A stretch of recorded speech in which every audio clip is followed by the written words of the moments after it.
soal cerita mistis, saya jadi ingat dengan peristiwa yang pernah saya alami kira-kira terjadi sekitar tahun 2016. Jadi waktu itu di desaku yang sedang mengadakan acara hiburan rakyat, yaitu kuda lumping atau di sini disebut jaranan. Acaranya ini kebetulan diadakan di sebuah lapangan yang terletak tidak jauh dari rumah saya, yang hanya dibatasi langsung dengan kebun dan sekolah madrasah. Jaraknya kira-kira 500 meter lah. Saya ini aslinya tidak suka nonton acara jaranan karena memang malas, panas, dan pasti berdesakan dengan penonton lainnya. Tapi entah kenapa siang itu kok saya seperti menggebu-gebu, pengen banget nonton. Mungkin karena dekat dari rumah dan jarang banget nonton acara begituan, jadi penasaran. Saat itu jam menunjukkan pukul 1 siang. Saya beranjak pergi menonton dengan bude sebelah rumah melalui jalur pintas, yaitu lewat belakang sekolah madrasah yang masih berupa kebun dengan semak belukar luas, dan terdapat makam tua yang diyakini leluhur desa kami. Harapannya sih biar lebih cepat nyampe lapangan daripada muter lewat jalan desa. Singkat cerita, kami sudah nyampe di lapangan. Saya berdiri menonton mendekat tempat sesajen yang ada di situ. Nah, si bude yang sama saya ini memilih menonton di area yang lain karena penonton memang cukup padat saat itu. Di tengah acara ada 2 penonton cewek yang kesurupan. Biasanya jika ada yang kesurupan, si pawang jaranan akan menghampiri orang yang kesurupan itu, entah untuk disembuhkan atau malah dibiarkan agar menari mengikuti alunan musik gamelan jaranan. Pementasan ini bisa dibilang mistis. Mereka menggunakan sesajen, kemenyan, hingga kembang 7 rupa untuk memanggil roh yang diyakini bakal merasuki para penari. Tiba-tiba saya merasakan seperti kesetrum di area leher belakang menjalar ke punggung. Saya terkaget karena belum pernah merasakan hal seperti ini. Dengan cepat, saya langsung putar badan dan memutuskan untuk pulang. Terdengar teriakan bude yang tadi nonton dengan saya, menanyakan mau kemana. Saya hanya menjawab mau pulang, sembari meninggalkan dia yang masih menonton di lokasi acara. Dengan tergesa-gesa, saya melewati jalan yang sama saat saya berangkat tadi, yaitu jalur pintas kebun tembus madrasah. Dan anehnya, saat berada di tengah jalan antara kebun dan makam tua, saya merasa ingin balik lagi ke tempat pementasan jaranan tadi. Perasaan itu makin menggebu, seperti menuntun saya agar kembali ke lapangan dan menari mendengar alunan musiknya. Hal ini tentu sangatlah aneh, tapi sebisa mungkin saya mencoba melawan. Saya gak mau badan saya diambil alih oleh sosok yang ingin masuk ke tubuh saya ini. Malulah pastinya kalau saya sampai ikut-ikutan nari di sana. Sampai rumah, saya langsung menuju kamar mandi untuk cuci kaki.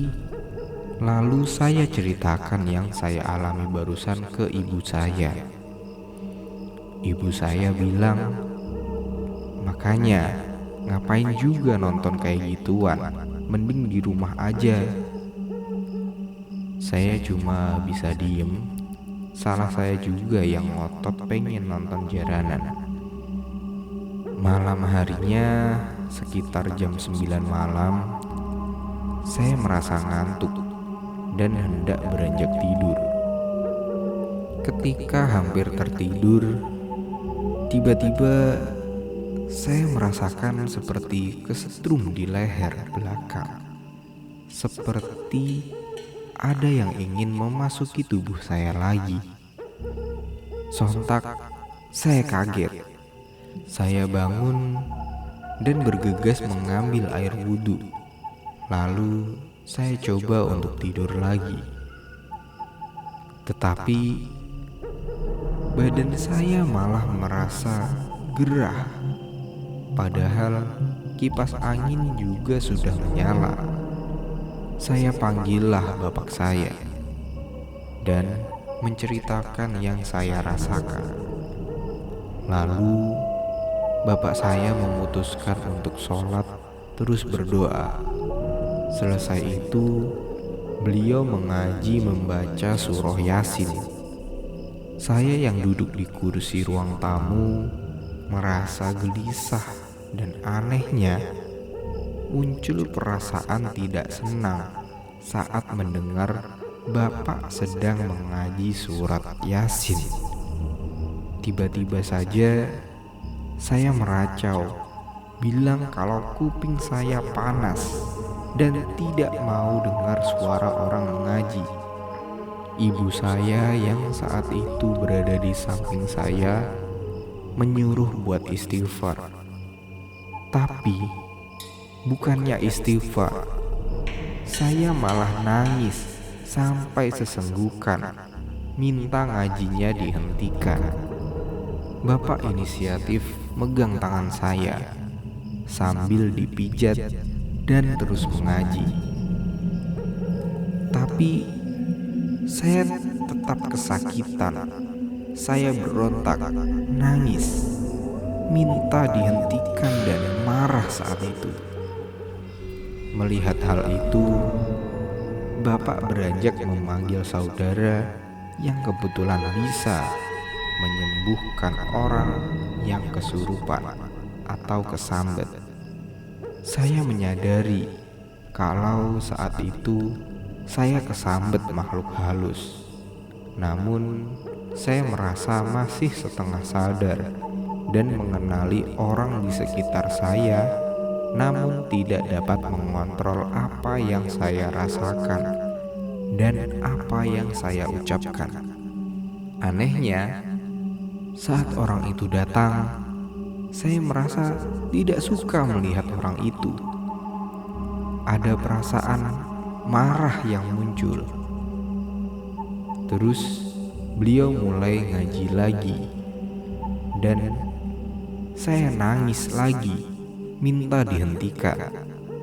Sampai akhirnya beliau tanya, "Kamu siapa? Kamu ngapain di anak ini?" Saya gak jawab, cuma nangis.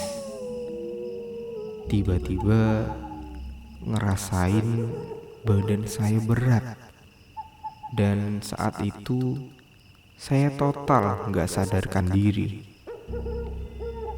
Tanpa terasa saya bangun, hari sudah pagi.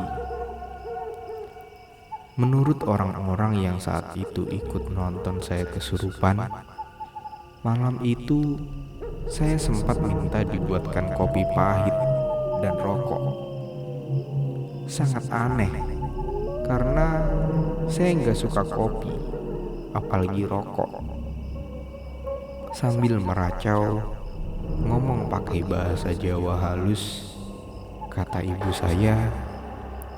Padahal saya gak bisa bahasa Jawa halus.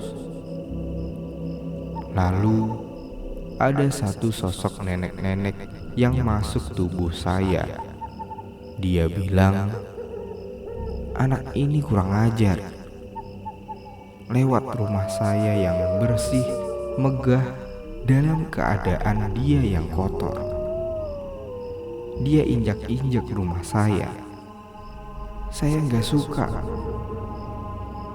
Ternyata sosok nenek-nenek ini mengaku penghuni makam di kebun tempat jalan pintas yang saya lalui saat saya menonton jaranan kemarin. Sampai detik ini, saya masih fobia dengan jaranan dan berharap gak akan pernah lagi kesurupan. Terima kasih, sukses terus untuk Nyawiji TV.